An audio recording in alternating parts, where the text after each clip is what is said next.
From the 1011 Now streaming studio, this is The Night Beat. Sponsored by Pella Windows and Doors of Lincoln. Good evening, I'm Danielle Shenk with your headlines for Monday, August 4th. A University of Nebraska regent and Douglas County employee is accused of driving 4 times the legal limit and causing a serious crash. 34-year-old Elizabeth O'Connor is charged after a May incident on Blondo Street in Omaha, where she crossed into oncoming traffic near 63rd and collided with another vehicle. Officers say she appeared intoxicated and a half-empty whiskey bottle was found in her car. A passenger in the other vehicle suffered a broken back and pelvis. O'Connor, re-elected last year, faces DUI causing serious injury. Omaha police say one of the 7 people injured in a mass shooting Saturday morning near 30th and Pinckney is now facing charges.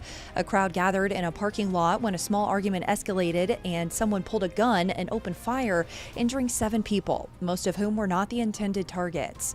31-year-old Maurice Brown is now in the Douglas County Jail facing 6 counts of assault and multiple gun charges. The Nebraska State Patrol identified 33-year-old Lori Jankowski as the woman shot and killed by police over the weekend in Columbus. Officers investigating an unrelated case say Jankowski attacked one officer with a knife before a second officer shot her. She died at the scene. One officer was treated and released. A knife was also recovered, and a grand jury investigation is now underway. Back in Lincoln, 37-year-old Martin Gomez of Columbus is accused of attempting to meet someone he believed was a 15-year-old girl. Gomez allegedly sent explicit photos and arranged to meet the fake teen at Mahoney Park last Friday, followed by a planned hotel stay. He was arrested by SVU officers. In other news, a state audit shows Nebraska's probation spending hit $62 million last year, up nearly $20 million since 2022. Juveniles, who make up just 20% of probationers, account for nearly 90% of costs.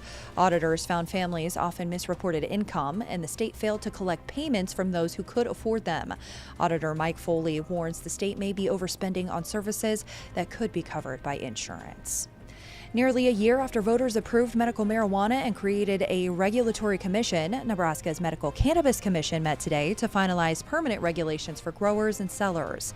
Some attendees criticized the meeting setup as public comments came before discussion of regulations and research. I would have loved to speak on the research that y'all are going to be discussing and be able to read it so that we could maybe provide alternate views, but we're not able to do that because that has not been provided. Public comments emphasized allowing flavored cannabis and permitting smoking for instant pain relief.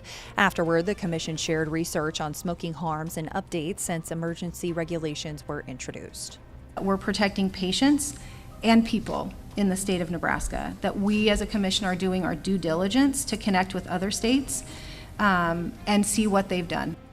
The commission says they have studied models from Iowa and Canada.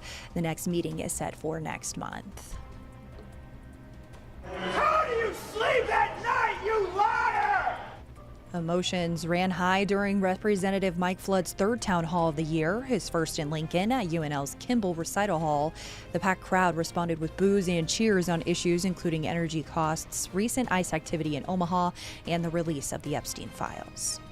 In much lighter news, after teaching herself guitar during the COVID lockdown, Lincoln native Emma Harner took the Lollapalooza stage this weekend. Like, I've spent so long thinking about guitar parts and chords and arrangements of this music, and then just to look out into the audience and see people singing it back at us was so surreal. The Lincoln High grad and Berklee College of Music student performed Friday with her project Jessie Detour, her first festival experience. Lastly, in sports, reports say the Pro Volleyball Federation will end after 2 seasons, merging with Major League Volleyball, which the Omaha Supernovas joined in January.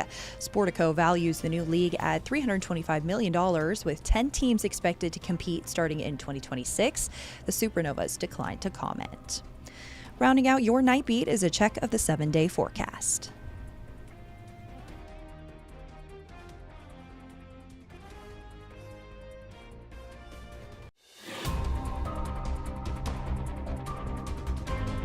You've been listening to The Night Beat. Sponsored by Pella Windows and Doors of Lincoln. Watch, listen, and stream on the 1011 app on YouTube or wherever you get your podcasts.